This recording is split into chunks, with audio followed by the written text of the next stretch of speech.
In today's video, we are going to be breaking down Mac McClung in the NCAA, who plays for Texas Tech. I personally think that he could be a very good player in the NBA. I know not everybody shares that same sentiment, but today we are going to be breaking down how he shoots the basketball from his game-winning shot just the other day. Let's get down and let's check out Mac McClung. So in this video, what we see is him dribbling up, going 1-2 into his shot. He plants his left foot, kicks his right foot down. First off, why is that kick down so important? Well, even though that's not part of his shooting form, I really wanted to break this down. I know I've said this in a few other videos, but with shooting the ball, if you're coming towards the right side and you want to go left, right, down, you want to kick that right foot down because it's going to stop your momentum going in this direction and puts the momentum going upwards into your shooting form.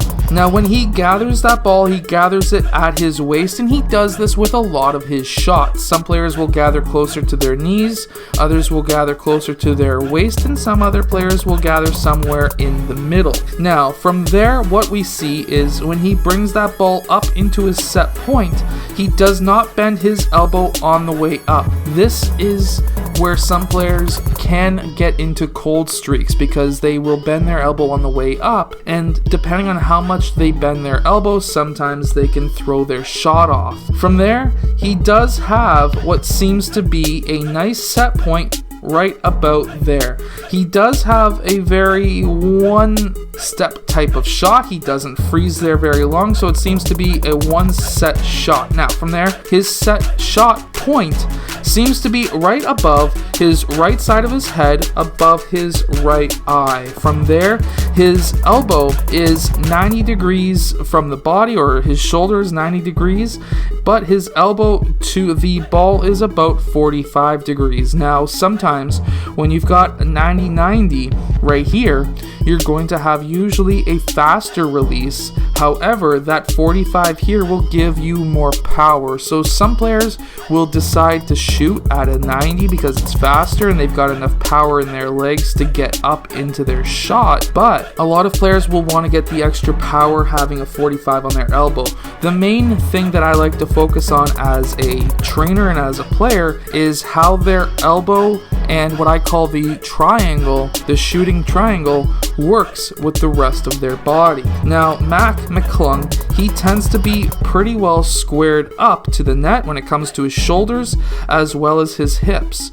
Now, his feet, even if he wasn't traveling in this direction, usually do line up squared with the net, and in a lot of his other shots, he does tend to put more weight onto his left leg. When he does move towards the right side, his right foot does tend to bow in slightly.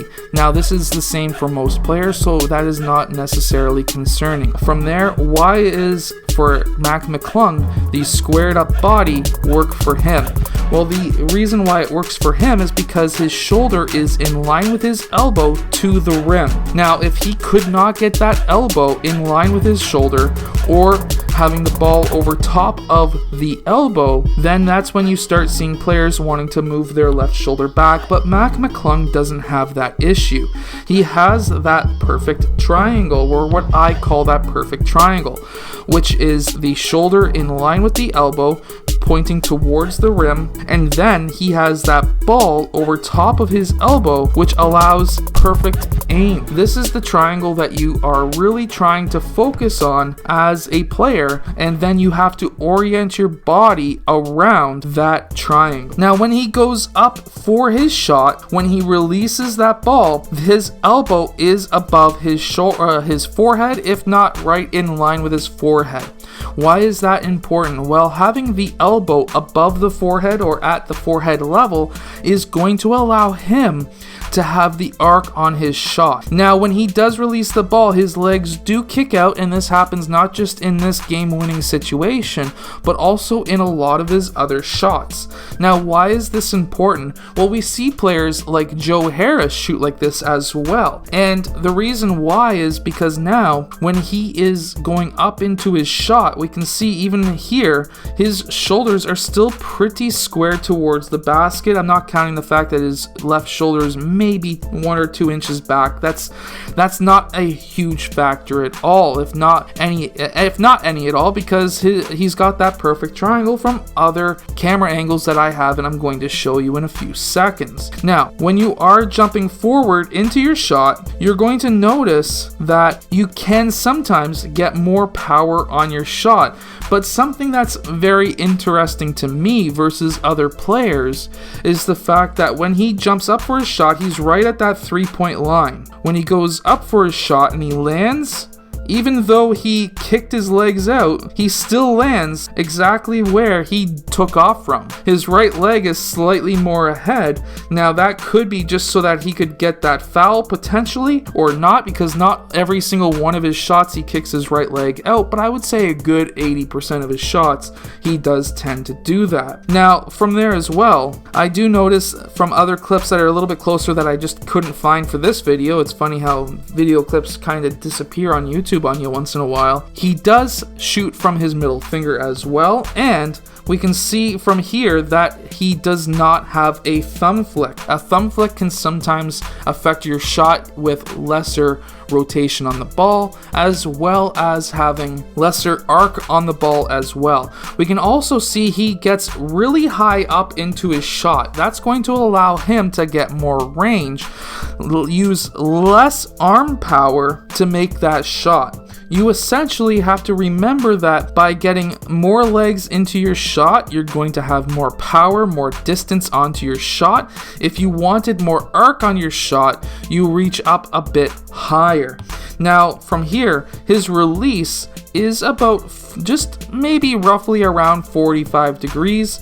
This would be 90, so just above 45 degrees, which allows him to have good arc. You generally want to have your arm at 45 degrees or better to have the arc, to be able to have your elbow above your forehead. And as we can see in this clip, he does have that elbow underneath that ball, and also has the elbow in line with the shoulder and the basket. We can also see that he does not shoot with a thumb flick. He releases that hand before he releases the ball. Now, I really do believe that Mac McClung could be a good NBA player.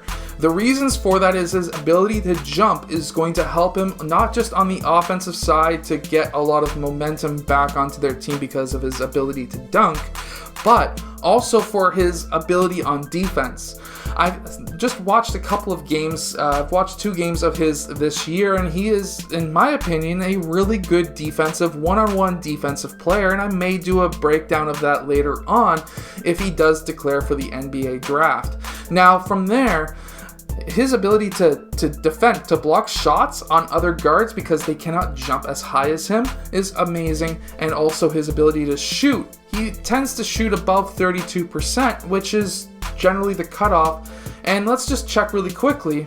He's played 15 games so far up to the point of this video this year, and he's shooting 33.3% from the 3-point line, which is above that 32% that you would generally associate with a higher point percentage, or what they call true shooting percentage for him. Anyways, I hope that you've enjoyed today's video. If you have, hit that like button, subscribe. I hope that you've learned at least how to shoot a basketball better from this video. If you have, again, comment below if you have any questions. I'll see you guys again next time.